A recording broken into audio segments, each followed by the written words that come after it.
Hello and welcome to the Sabrena and Ben Real Estate Hour. Thank you for joining us on a rainy, damp Tuesday. However, I'm not complaining because the rain is cooling it off. I looked ahead, Mark, and it looks like temperatures this week are going to be in the upper 90s, almost 100 degrees. Yeah, they're going to be quite a bit hotter than last week, but we do need the rain. We need the rain, and it kind of cools it down a little bit. And the older I get, I'm not liking the heat quite as much. I don't know that I ever did. I'm getting where I like the air conditioning a little bit better. Ben won't be here with us today, and he called this morning. He's feeling a little bit under the weather, so we will miss him today. I'm not sure if he's had too many hamburgers and hot dogs or breathing in smoke from fireworks, maybe. I'm sure he had a big fireworks. Yeah. For those little boys of his. Well, he's here in spirit. Yeah, he won't be here today, so it will be us, and then we've got a special guest that will be joining us shortly. I want to give some good real estate advice for anybody that's got their home on the market. If you are a seller and your home's on the market, I want to give you 3 ways that you can tell if your home's overpriced. Okay. One way, a true indicator to tell you if your home's overpriced is if you've had no showings, no activity whatsoever, no offers within the last 30 days. If you've not had anything going on, then you have to think, okay, because it's a hot market right now. As you know, everything we've been listing, we're getting a ton of activity on. As a matter of fact, what I'm finding is if the home's priced right and if it's ready to be shown, and I mean decluttered, and it has a very nice presentation, then we're finding that those homes are selling in most cases less than a week. Yeah. So if you've had no activity in the last 30 days, you need to reconsider your listing price. Number 2, if there's many properties that have come on the market, maybe even after you came on the market, that are priced lower than yours. Well, these are homes you're competing with. So you have to think, okay, this is my direct competition. And if they're priced significantly lower than you, that's going to have an impact on you selling your home. So you have to take that into consideration. Also, if there's a lot of new construction options around you, close to your location, and especially if they're offering incentives. That's something else you may do, though, to spark activity, and that's what we sit down with our sellers. We're always thinking outside the box and trying to think, okay, what can we do? What can we offer to hopefully attract a buyer and get them to come look at the home. Sometimes incentives are very effective, whether it be offer to pay some of the buyer's closing costs or even offer to pay a bonus to the agent. Sometimes that motivates the agent to show your home. But if you got direct competition like that, you have to consider that if you're a seller and you may need to reduce your price. What is the median sales price here in Chattanooga in this area? Right now it's about $150. Okay. So I think anything under the 200,000 mark is moving really, really good. And it's amazing how different the market is right now compared to what it was like last year at this time. It's really amazing. And I mean, these agents that only work exclusively with buyers, I don't understand that because the listings, I mean, that's where the activity's at right now. Yeah. It really is. So, and then another thing you have to consider when your home is under contract, it has to appraise. So that's something else you got to consider. It has to appraise for more money. And here are some tips in getting the most out of your price. One thing, really clean your house because it's all about the mood. When that appraiser gets there, you want him to see a spotless home, shiny countertops. You want it to smell nice, smell very clean. So put a little elbow grease into it. 50. Then a home at 300,000 or 400,000 is going to take a little bit longer to sell just because there's not as many people that are in the market for a home at that price. Absolutely. So even if the price is right, it's going to take a little while longer. And if the price is too much, then you're going to sit there without much of any activity. Well, and in those cases too, you got to really focus on what your direct competition is. Because if you're in one of the higher end neighborhoods, and let's say you're priced at $350,000, and there's 3 or 4 other homes on the market, I think as long as you can price your house to be the most competitive in price, because it's already a struggle to attract those buyers because of the price range you're in. So you almost want to be the lowest price per square foot in that neighborhood, so that if there's anyone looking, they're for sure looking at yours first on the list. And if there's a new neighborhood going in next door down the street, then you've got even more competition, because the new homes are so different from what was being built in the 70s, 80s, and 90s. Yeah, It's hard to compete. that's true. And any more people, they want to walk in and just be able to move in. They want to be able to walk in and just put their furniture in. They don't want to have to think about peeling off wallpaper, redoing flooring, and all this other stuff. They just want to be able. Everybody wants it stress-free. Yeah. So those are all things to consider when you are selling your home. And of course, Sabrena Realty, we would love the opportunity, if you are thinking about putting your home on the market, we would love the opportunity to come out and do a free market analysis. We'll come out, we'll bring information with us, showing other homes that you would be competing with, also showing homes that have recently sold. We'll sit down with you and help you determine the best list price. We'll walk through the house room to room and offer any suggestions that may help your house show better. So you need to call us. What have you got to lose?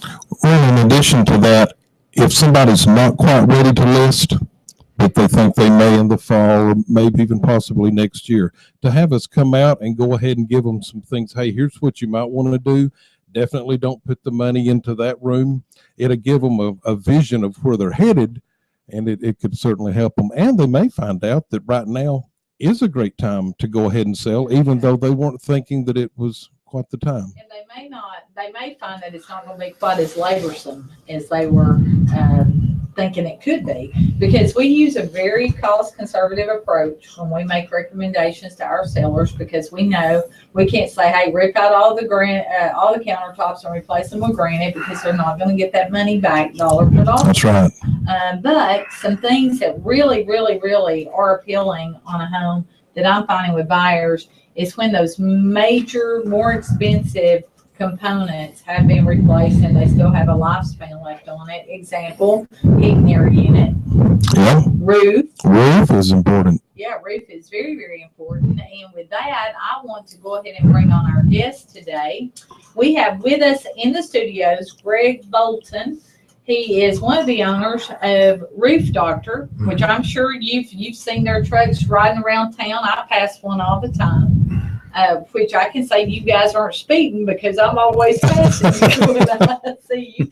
But we have Greg Bolton in the studios. We're so honored to have him. He has a family-owned business, I believe, with his brother, correct? Yes. Mm-hmm. And you've been in business how long, Greg? Since 1947. Okay. And tell us kind of how that started. Well, my grandfather was actually working for a roofing company here in Chattanooga in the 40s, and decided that he would just go out on his own, and started roofing at that time. And really, there was probably no more than 2 or 3 roofers in all of this entire area. You had company like Lookout Sheet Metal, I think, was around, and you had the Heltons, J.D. Helton Company. And outside of them, there weren't many of them around at that time. My grandfather, Albert Bolton, then started the Roof Doctor in 1947. And one of the things that I always hated, that I never did, and my dad never did really, is how he came up with the name of the Roof Doctor. And I wish a million times over I could have thought about asking him, how did he develop that name? Because now you've got everything as a doctor. Like you have a rug doctor, you have a pool doctor, we have window doctors, door doctors, all kinds of doctors in the industries of anything in construction. And nobody, of course, is as old as the Roof Doctor in this area. And so, but I never asked how he got the name. I just know when it happened. He was on the cutting edge of that. I think, I bet or something. That was pretty interesting name back in the 40s. It would have been. Yeah. It would have been. He actually, of course, the Yellow Pages wasn't here, and there was no other type of technology. He ran an ad in what was the Chattanooga Times at that time, in the news, or the News Free Press, that he gave a $50 reward for any leak he couldn't stop. Wow. And that was the foundation of the Roof Doctor. How about that? As far as I know, he never had to pay that. Now, so I guess it's safe to assume that you grew up around roofs. So you probably, as a child, I would imagine you had a lot of exposure to the roof industry. Yes, I've never had another job. I started going with my dad on jobs when I was probably somewhere between 10 and 12 years old. And that's real interesting too, because for years I would run into a lot of older customers that would say, you know, I hired the roof doctor 25, 30 years ago. And they'd say, there was this little kid running around on the roof. And then I would tell them that was me. So you weren't scared of heights when you were a child? Never was. And Wow. of course, now you can't do that because people panicky about falling in lawsuits, things of that nature. But it was common for all of us kids to go with our parents to roof, and we'd just work. All of us did. Different time in our country. Yeah. Well, you know, you were talking, and before we started the show today, you were talking about how that you guys incorporated. Yes. And had to incorporate. Kind of share with our listening audience why you had to do that. We did. What had happened is somebody has always tried to use, and people have always took a lot of liberty with using our name, and they would put signs on trees, or they would paint their vehicles, or they would do something that said the roof doctor, and it wasn't the roof doctor. It wasn't us. And years ago, I would just call people and tell them that they had to stop, and they did. But they understood our point of view. Well, then at one point, several years ago, there was 2 or 3 at one time doing this. So I called the city of Chattanooga to find out how many roof doctors were licensed in Hamilton County and the city of Chattanooga. And they said only the Boltons. So I said, well, what do I do about people that are using my name? And they told me that I had to get a lawyer and that I had to incorporate. So we had to incorporate so that now we still can't force people to not use our name. But now as a corporation, we have the option of just sending them a letter telling them to cease and desist, or they will be sued, which is something we've never had to do and don't want to do. But it was the only options. There was no other course of action against somebody using our name. But it comes up pretty regular. You said you would have people just calling you randomly and complaining, I've got a leak, when it wasn't even you that. Oh yeah, that happened several times. In fact, that was what started it. Wow. Is I would get a call and they'd say, people very angry, are you the guy that drives the blue van lettered roof doctor? And I'd say, no, we don't have a blue van. And then one fellow I met in one of his neighborhoods, he insisted that the roof doctor had done the work on his house. And I argued with him on the phone that I had no idea who he was, hadn't been to that address. And then when I got there, just as soon as I got on my truck, and he said, you're not him. And I said, well, I'm the roof doctor. And if you find him, tell him to call me, because he's not supposed to be using our name. Yeah, I don't know. I don't know who he was or where he came from, but it does happen. It does happen. Interesting, because you don't think about all that people think of doing. And as small business owners, some of the things that we have to deal with and some of the challenges, it's almost unreal. Now, you said that you are a family-owned business. You guys are not a franchise. You're local. Yes. So tell us who else in your family is an active owner of the business. Well, my brother Rod works with me as a partner, and my wife also does. She does all of our book work and all of our. She does. I wouldn't know if I would continue the business if I didn't have her, because she does all the computer work, all the bookkeeping, and everything like that. And it would be maddening to have to do roofing 10 or 12 hours a day and then come in and try to do book work. Right. Also, wouldn't be able to do that. And probably because you are a local business, you're not a franchise, so you don't have all those excessive franchise fees that you have to pass on to your customers. Big overhead. Exactly. So That probably enables you to be somewhat competitive in your pricing, doesn't it? It does. Your biggest issues, and probably will be the biggest difference in pricing, is advertisement. Yeah. It's the heavy one. All of us pay pretty much the same amounts on workman's comp, general liability. Oh, yeah. That's across the board for everybody. So as long as the playing field is level, you can compete. The difference would be advertising. If you spend much on advertising, which we spend quite a bit, then the price of that company might be a little bit higher end.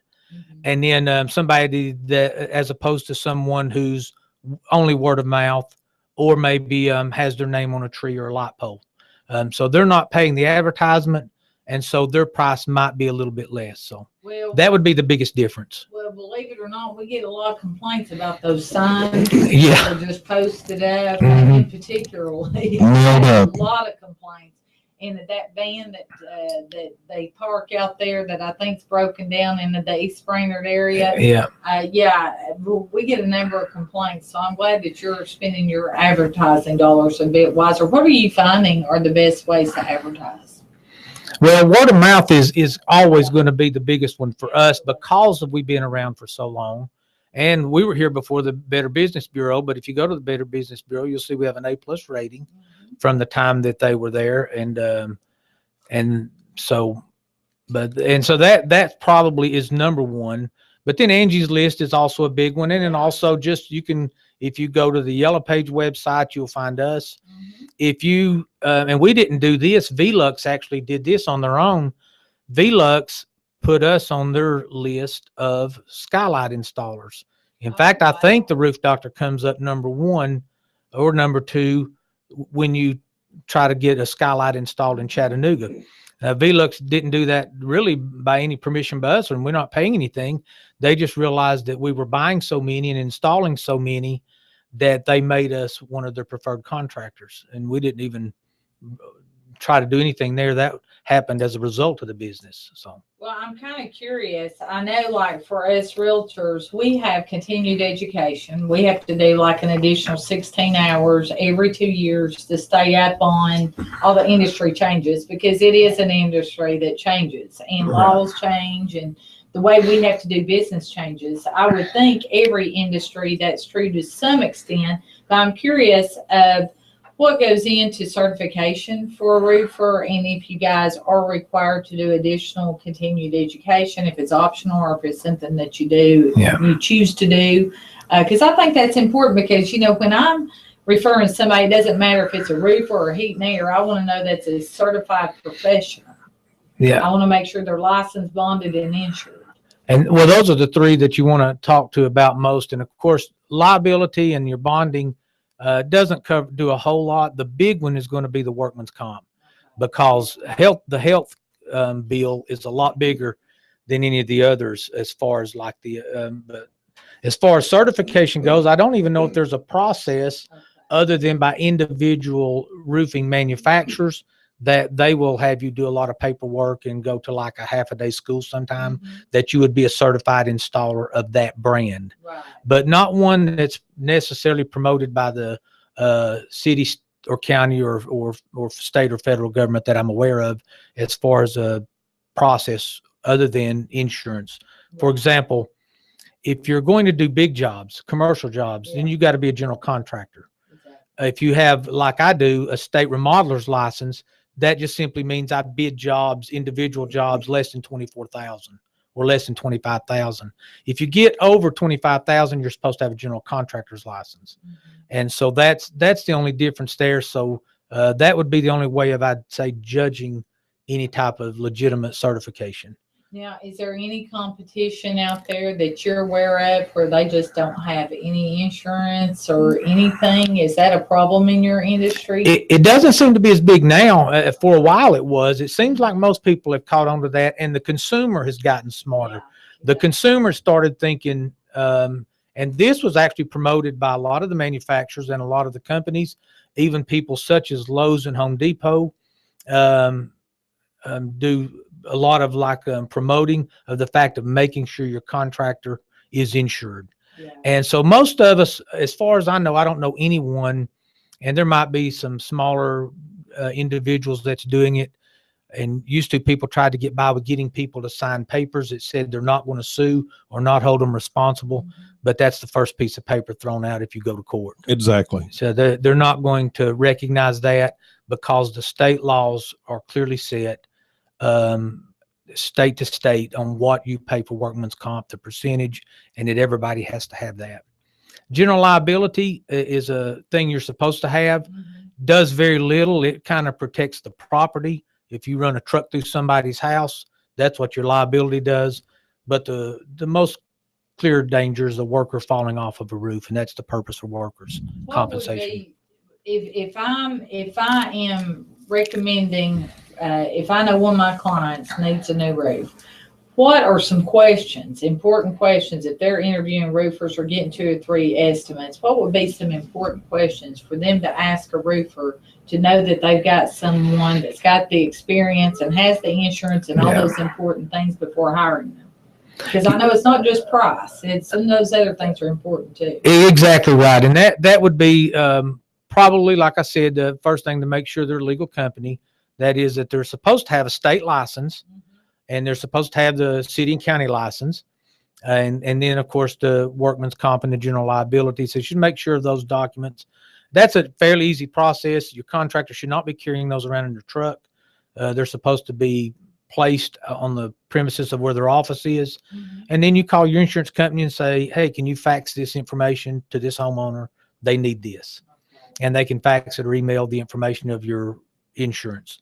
The second step is just to find out how long they've been in business. And you can find out very quickly. You can just go to the Better Business Bureau. They do not do recommendations, but they can say this person's been in business this long and this how many complaints. Basically, theirs is based upon unanswered complaints. And then you can find out kind of there. Somebody says, I've been in business 20 years. They call the Better Business Bureau, and it shows that they started a business in 2013. Then you got a lot more questions to ask, because where was their other 17 years? Right. And so you want to make sure those complaints there are actually against the real roof doctor, not Yeah. that guy driving around. Exactly right. Exactly, not the guy with the blue van. Exactly.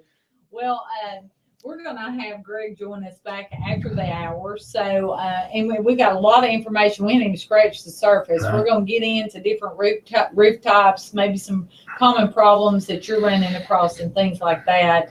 Very informational, very good information for our listeners, and we appreciate you for being here. We will be back after the break. If you're thinking about buying a home or selling a home, please call Sabrena Realty. Our agents are standing by. They better be out working. But anyway, our number is 423-499-7780. That's 499-7780. You can visit our website at SabrenaRealty.com. And of course, if you need to get pre-qualified, call Ben or any of his team over at Home Rate Mortgage. They can be reached at 423-805-9100. That's 805-9100. Join us back after the break on this rainy Tuesday. We'll be joined with Greg Bolton from the Roof Doctor.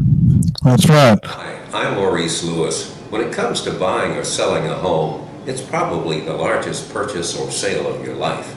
It certainly was for me. I looked around, talked to a lot of realtors, then I met Sabrena Turner. That's when the game changed. One of the things that you look for that's most important is sincerity, understanding what are my needs, not what are her needs, but what are my needs. She showed me she had that kind of compassion. So I bought my home from her, and later on when it was time to sell, guess who I chose? I chose Sabrena Turner. She was there with all of the details, all of the follow-up, everything that you want from a realtor. That's why Sabrena Turner is my realtor. Welcome back to the Sabrena and Ben Real Estate Hour. We appreciate you for tuning in today at 12:40 a.m. Hot News Talk Radio. We're here every Tuesday from 11 till noon, and we are back from break, and we have Greg Bolton joining us today from the Roof Doctor. He's the expert in roofing here in the tri-state area. And I'm just kind of curious, Greg, if you've experienced this, because back in 2008, when the housing market crashed, we were very fortunate in this area. We didn't experience the significant decline that a lot of other areas across the United States experienced, but we did feel an impact. There was no way. And I know that back during that time, as a realtor, we had to think kind of outside the box, and we had to be pretty strategic and start doing business a little different than what we were doing it prior to 2008. Some things we did, for example, we started listing some foreclosures, working with sellers that had a short sale and they were behind on their mortgage. And we did a lot of things like that. We got into rental properties, doing more investment properties and things like that. And I just wondered, your industry, I would think, because when the housing market's down, it kind of filters out and impacts every other industry as well. And I kind of wonder what it was like for you during that time. And if now, fast forwarding back into 2016, whereas the real estate market is booming right now, I would assume that you're seeing a significant increase in your business as well in terms of the activity and the demand you're experiencing right now. So I'm just kind of curious if that's kind of what you experienced as well. I don't think it didn't affect us a whole lot, mainly for the reason we do not do any new construction at all. The roofers that do the new construction, then they had to start making other plans to get into like the reconstruction, like tearing the roofs off and putting them on. And then we also do a large portion of our business. Over half of it is roof repairs itself. What I found out is people will fix a leaky roof even if the economy's bad. Yeah. And what I found out to be more true than anything else, if you have enough bad weather, just hard storms, hard things like that, then you stay covered up with work. And then and so that's kind of what happened. Over the years, I found out that as long as it rains a lot, we never have a lack of calls. So it didn't affect us a whole lot when the crash happened in, I guess, or went way downhill in 07 and 08. It didn't affect us a whole lot. Droughts do. People tend to forget about their roofs when it doesn't rain in a long time. But realistically, what's happened in our area was more unique, as it didn't affect anybody a whole lot, is because we had the 2 tornadoes followed by the 2 hailstorms back in 2000, and I guess that was 9 and 10, maybe 10 and 11. I can't remember exactly. And the biggest problem we ran into then was we ended up with what used to be 10 or 15 legitimate companies working in and around Chattanooga, North Georgia. We ended up with 150 companies that nobody knew anything about. Storm chasers. They were everywhere. And but on the other side, it was kind of good they were here, because the severe damage, especially from the second tornado, happened all the way from down below Walker County, Georgia, went all the way through Hamilton County and into Bradley County, even taking, nearly 30 lives. So the damage was so big, so widespread, and so much problems with the hail that followed that it took us all probably 3 or 4 years to get it all taken care of. So the intense weather, in fact, I hope there's never another storm like that, not only for the loss of life, but I didn't like the stress that it put us under to try to get everything done and caught up with. So it was very difficult. But other than that, the economics of construction affects us a little bit. But if there's a lot of bad rain, people fix the roofs. Well, Greg, you touched on something, the leaks. A lot of companies are doing roofing, and clearly new construction is a whole different animal than remodeling. That's right. We had an issue. We've got 2 skylights at our home, and I've always heard that there's 2 kind of skylights. There's new and there's leaking. Yeah. And so we had an issue around one of our skylights, and of course, me being the Mr. Do-It-Yourself, I got up there and, boy, I was going to fix it. And I think I made it a little bit worse. But you came out, and this has been a number of years. Yeah. But the issue wasn't the skylight. It was up the roof at a corner where the area of our home. Downspout, the drain come out to the downspout right there too. Yeah, and it was kind of coming in, getting under the shingles, probably running down some felt paper for a little bit, then getting. And I mean, it was unbelievable. I never would have thought that that's what was going on, but you figured it out. So tell us a little bit about the process of chasing down a leak and how the experience in fixing that. It's not just grabbing a bucket of tar and fixing it. You've got to think about what's going on, what are the possibilities, where it can be, because I never would have thought that where you worked was where the water was coming in, and it's not dripped once since. It has not. Fixed it, I have to say 100%. Well, good. Good job. Well, good. Yeah, and that is true. One of the things that does happen, and it happens even among people that are roofers, is they want to rely too heavily on roofing cement and caulking, and they get way too liberal with it. It's all over the place. And what happens is it'll act actually as a dam. And if you put water, if you like seal off the bottom of shingles or the bottom of flashing, well, when that water hits at that point, then it's hit a diverter, and it will actually push water back up under the shingles and cause problems. It'll help route it. It will actually help. It'll actually help the water find other options in running off into the gutter. So the best thing to do is find what's causing the leak. Now, in your case, you actually had a corner where the flashing, and honestly, flashing leaks 100 to 1 over everything else. Flashing is unforgiving. You can't have any mistakes in it. Does the flashing give out over time, or was it done wrong from the beginning and it takes a while to show Yeah, up? it's according to what's made of. They use a heavy gauge metal, most time it takes many, many years before it will actually rust out. Aluminum will work, except for the aluminum flashing sometimes tends to want to get wrinkles and creases in it, and it's hard to get a really smooth job to where the water runs off smooth.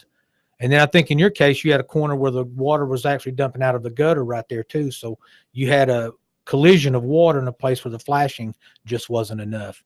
And it was actually running under the shingles down to the skylight. Yes, it was. And my wife let me know of it. Yeah. Each day, every time it rained, I was reminded. He had the old bucket out trying to catch the little water drip. Yeah, Well, if I was going to tell somebody anything, I would say, don't get up there with a bucket of tar or a bunch of caulking and just start covering stuff, because it generally will not, even if you get it, it's generally short-lived, 6 months to a year, and then you'll start getting the cracking, you'll start getting water from another source. And if water starts pushing up under the shingles, it starts rusting out the nails. And I think you had that problem too. Some of those shingles I was able to just pick up where the nails had actually rusted out. Yeah. So it does. It's just, it's better to not do repairs like that if you can keep from it. Find what the problem is. And like in your case, it wasn't the skylight. So I looked at the skylight and I thought it wasn't the kind of skylights that I like to use, but it wasn't the kind of skylights that leak very often either. And I looked at that skylight and I said, well, it's not that. So then I go from there up. Water will not go very far horizontally, but it will go a long distance vertically. So you add anything in that line straight up the roof, you just got to start looking for stuff that's not right. Well, and in an attic, it can run down a rafter. The felt, the decking, all that. Yeah. Exactly right. Now you said that, and I'm just kind of curious because you said you guys don't really do new construction at all. Right. Is there a reason for that? Is it just a different animal altogether, or do you just prefer not to do it and you got enough business doing repairs and stuff like that, reconstruction or replacing old roofs? I'm just kind of curious because I would think most roofers would want that opportunity to do the new construction. Well, it's a lot easier for one thing, because you're not tearing anything off or having to haul anything off. So it certainly is easier. Now, the problem with that is, generally speaking, new construction pays a whole lot less than remodeling. And it probably doesn't take the same level of skill. It doesn't until you get to flashing and issues such as that. The roofing's a little bit easier.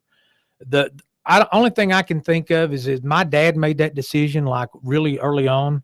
So when I grew up in the business, and he had already made the decision that he wasn't going to work for builders.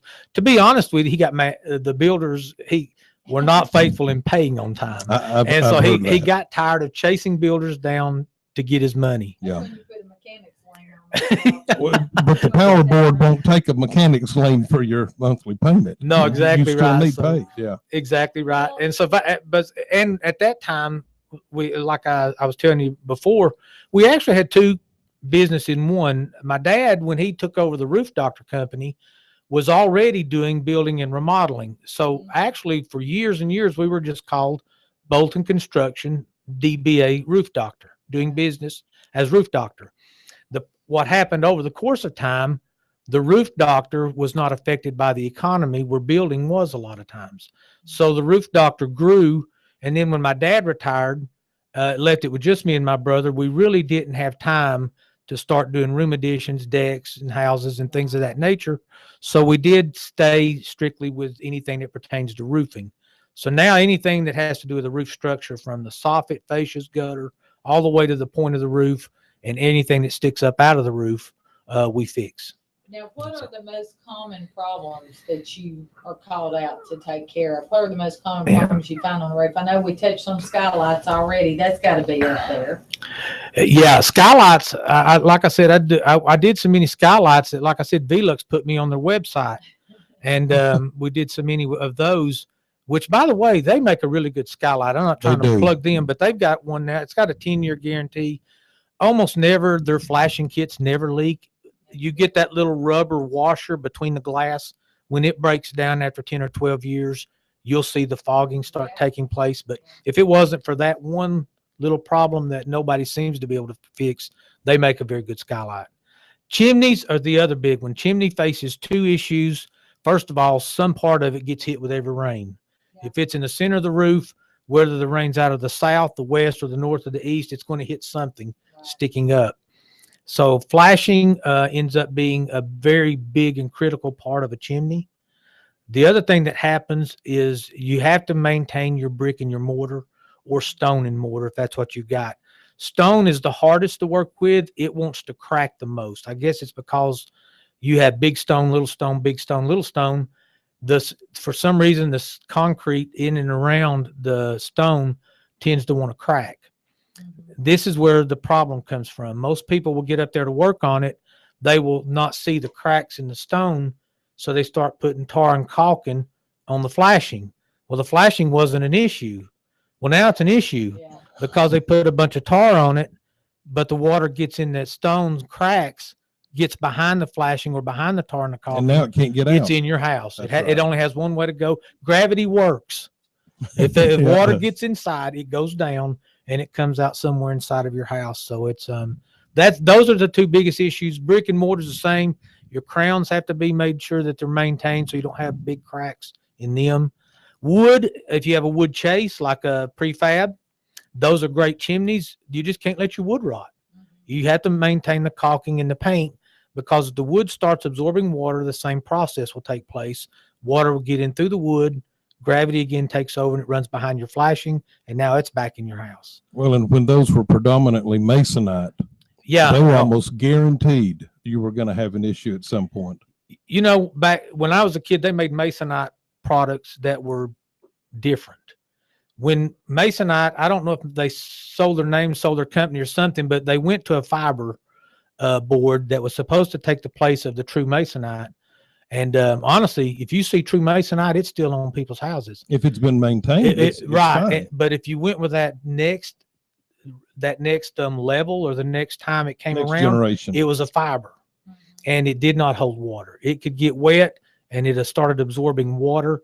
The biggest thing that happened, and it's just that people in roofing and building just didn't think about it, when you cut a roof cut on something that's fiber, whether it be around a chimney or a wall, you have to prime that cut and prime the back of it. Because if it wicks water underneath, then you're limited at the time you're going to get. So that needs to be very heavily done at the time of either the installation or the replacement of the siding. You've got to make sure that you prime all your cuts so that when the hard rains hit, it doesn't wick up into the siding. Let me ask you this. Talk for a minute about how important it is for an attic to be properly ventilated, because if it isn't, not only is your heating and cooling costs going to go up, especially the cooling in the summer, but that extra heat in the attic is that much more heat on the shingles. And is that an issue? It's one of the major issues, because what happens is rain does not affect a roof. Cooler, damper climates, all of those do better on shingles. They're asphalt. They have a fiberglass mat with asphalt and gravel placed on them, if you're just talking about the roofing shingle. But what happens is they burn up. They get so hot for so long that they actually just burn up. Brittle. They'll get brittle. So you can imagine being in the South. Now, there might be climates where it's not as important, but in the South, it might be 90 to 100 degrees for 4 or 5 straight months. It looks like we're going to have one of those years this year. I think so. And so you got your attic heat cooking your decking, rafters, and your shingles from underneath. And then you've got the sun beating down on the outside, and no shingle can really survive that. And the South doesn't have that. We got shingles that's supposed to be guaranteed 30 years, but they never last 30 years because of just the heat. If your air circulates in the attic, and another thing, not just the shingles, it'll affect your decking. It'll dry rot OSB or plywood if you don't have proper air ventilation. It'll warp rafters, and you'll get the bowing and the movement if you don't have proper ventilation. So yeah, that is a very key thing. There's even a formula for how many square feet you're supposed to have per square feet that's in your attic. Ridge vents are probably one of the best things that's happened in years. People started putting those on there. They're not very wide, but they're at the hottest point of the roof, which is the center. The hot air rises. So hot air is automatically going to the center of the ridge and then out. Power vents work very well. The problem with power vents is they tend to last somewhere between 5 to 10 years and they will burn up. If you have if your heating and air unit is in your attic, it is really important that you have proper ventilation right above that. Yeah. If you don't, that thing never turns off. Your upstairs attic unit will continually run over and over and just continue to run. And so, yeah, really for the maintenance of a house, the roof, and your heating and air system, you're never going to have too much ventilation. You can be underventilated, but you're probably never going to have too much.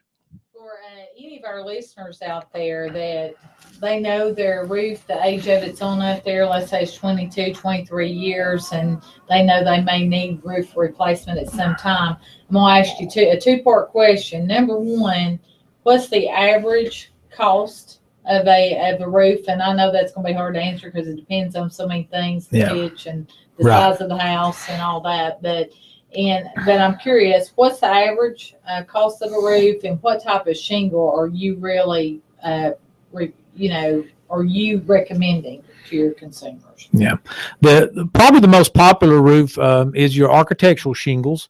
The more moderate priced or medium priced would be the 30-year architectural shingles. Every brand pretty much makes one, and to be honest with you, they're all pretty good now. In the South, they do not last 30 years, but you will commonly get somewhere around 18 to 20 years most of the time out of the architectural shingles. If you can, the price on it will vary. Mainly, most of us are probably in the same line. If it's a house you can walk on, and you don't have to do a lot of scaffolding and harnesses and rope systems, which are mandatory and certainly well advised that people take very much caution on that. But you're probably looking at, to take a roof off and put a new roof on, you would probably be high end around probably $250 a square, or if you want to figure it, $2.50 a foot would be very common. That would pay for the material, that would pay for labor, that would cover all your insurances, that would control the hauling off the debris.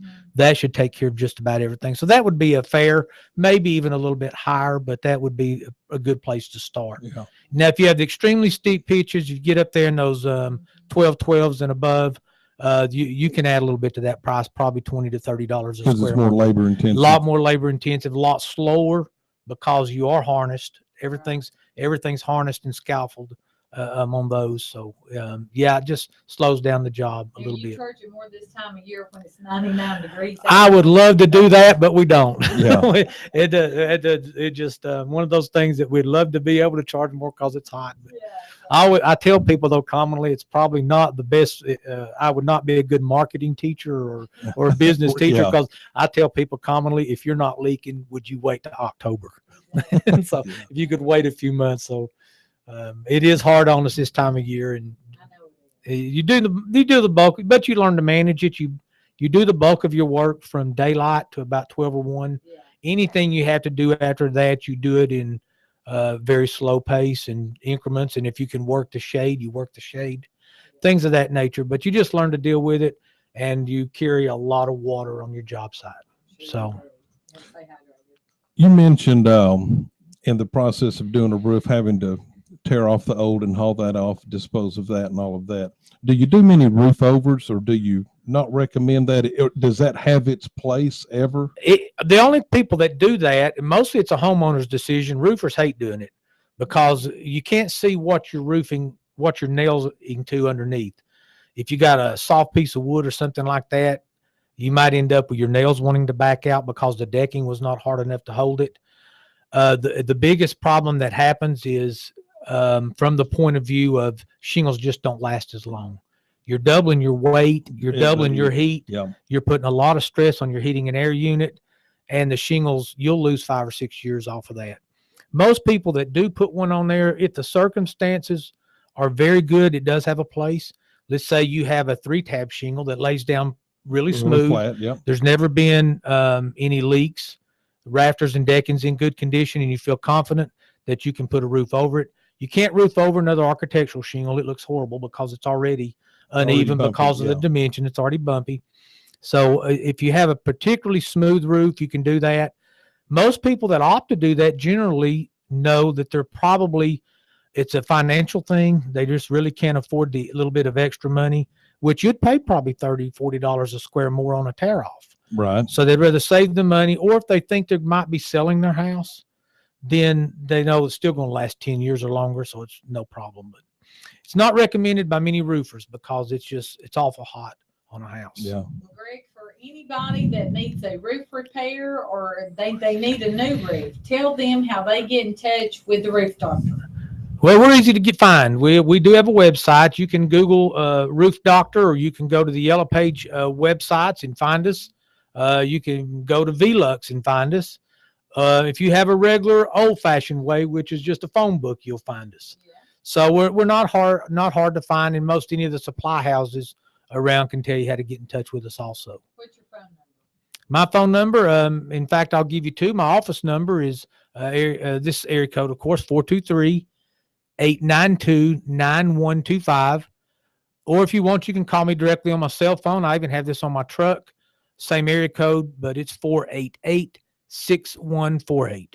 So for anybody needing a roof repair or a new roof, they need to call you because we know you are the expert in your industry. And of course, for anyone thinking about buying a home or selling a home, call Sabrena Realty Associates. We can be reached at 423-499-7780. That's 499-7780, or visit our website, SabrenaRealty.com. And of course, Ben Phillips would love to do your mortgage for you. You can reach Ben or any of his team at Home Rate Mortgage, 423-805-9100. That's 805-9100. We'll be back here next week, 12:40 a.m. Hot News Talk Radio. Thanks for tuning in.